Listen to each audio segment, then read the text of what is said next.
السلام علیکم ورحمۃ اللہ وبرکاتہ۔ محمد عامر محمود، آپ دیکھیں صدائے مدینہ یوٹیوب چینل، اور آج کی اپڈیٹ ہے اور آپ کے ساتھ یہ ویڈیو میں شیئر کر رہا ہوں۔ آپ نے یہ ضرور ویڈیو دیکھنی ہے اینڈ تک۔ اور میسیج ہے تحریک لبیک پاکستان اور رکن شورا حضرت علامہ مولانا محمد فاروق الحسن صاحب جو کراچی میں موجود ہیں، اور ان کا ایک بیان آیا ہے، اور بیان میں مدینہ مسجد کراچی تحریک روڈ کے اوپر جو مسئلہ چل رہا ہے سپریم کورٹ کا اور مساجد کی کمیٹی کا، اور دیکھتے ہیں کہ تحریک لبیک کا کیا موقف ہے۔ اور آپ نے اس کے اندر ممبر سندھ اسمبلی کے جو رکن ہے مفتی قاسم فخری صاحب، ان کے بارے میں بھی آپ نے بات کی، اور آئیں وہ ویڈیو دیکھتے ہیں۔ اگر آپ نے صدائے مدینہ یوٹیوب چینل کو سبسکرائب نہیں کیا تو فوراً کر لیجئے تاکہ آپ تک اپڈیٹس ملتی رہیں۔ بیل کے بٹن کو بھی لازمی پش کریں۔ کراچی میں مسجد شہید کیا جا رہا ہے، اس کے حوالے سے آپ نے کوئی نوٹس لیا؟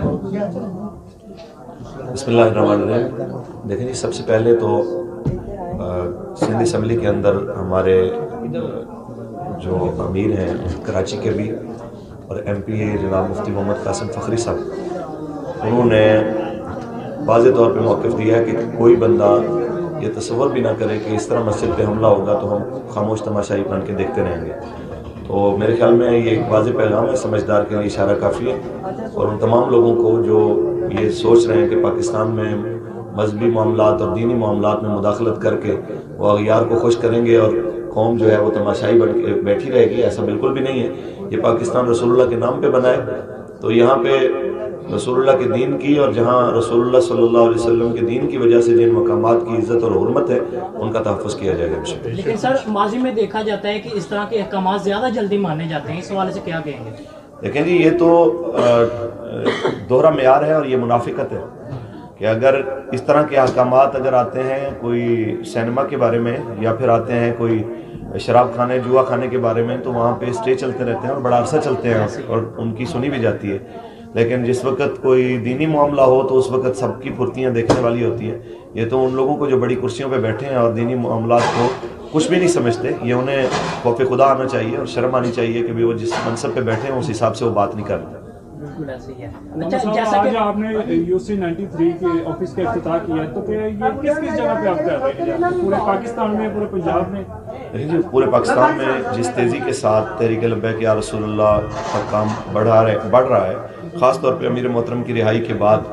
تو وہ اپنی مثال آپ ہے۔ بلکہ پاکستان کی تاریخ میں آپ کوئی بھی کسی بھی جماعت کی اس طرح مقبولیت کی مثال نہیں دے سکتے جس طرح اللہ تعالیٰ نے تحریک لبیک پاکستان کو عزت عطا فرمائی ہے۔ اس میں سب سے پہلے قبلہ بابا جی رحمۃ اللہ تعالیٰ علیہ کے اخلاص کے ساتھ رکھی ہوئی بنیاد، اور اس کے بعد آپ کے لخت جگر صاحبزادہ سعد حسین رضوی صاحب دامت برکاتہم العالیہ ہمارے مرکزی امیر، ان کا اخلاص اور ان کے ساتھ تمام شہداء کے جو ورثاء جس استقامت کے ساتھ کھڑے ہیں، شہداء کا خون جس انہوں نے جذبے اور استقامت کے ساتھ اپنی قربانیاں پیش کی، زخمی یہاں اسیران، یہ شاید ان میں کوئی ایسا ہو جو گرفتار ہو کے نہ آیا ہو، جیل دیکھ کے نہ آیا ہو، یا کم از کم اس کے اوپر پرچہ نہ ہو۔ ان ساری چیزوں کے باوجود آپ دیکھیں گے ان کے چہرے بالکل مطمئن ہیں، یہ اپنے مشن کے اوپر بالکل گامزن ہے۔ بابا جی فرمایا کرتے تھے کہ آپ نے اگر مشن کا کام کرنا ہے تو کان بند کر دیں، یہ تصور بھی نہ کریں کہ لوگ کیا کہیں گے، جی بہت مشکل ہے، جی آگے رکاوٹیں ہوں گی، ایسا ہوگا۔ ان ساری چیزوں سے بے نیاز ہو کے لوگ کام کر رہے ہیں، باوجود بہت سارے رکاوٹوں اور مخالفتوں کے جو KPK کے اندر ہوا ہے، تو میرے خیال میں وہ نوشتہ دیوار ہے، اور حکومت کو ہوش کے ناخن لینے چاہیے، ایسے تمام اقدامات سے وہ باز رہے، ورنہ حضور کے دین نے تو تخت پہ آنا ہی آنا ہے۔ ہم ان کو مومنانہ مشورہ دے رہے ہیں، تحریک لبیک پاکستان کی بڑھتی ہوئی مقبولیت اور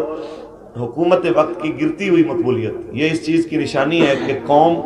اب کوئی بھی نام نہاد جو تبدیلی جس میں صرف اور صرف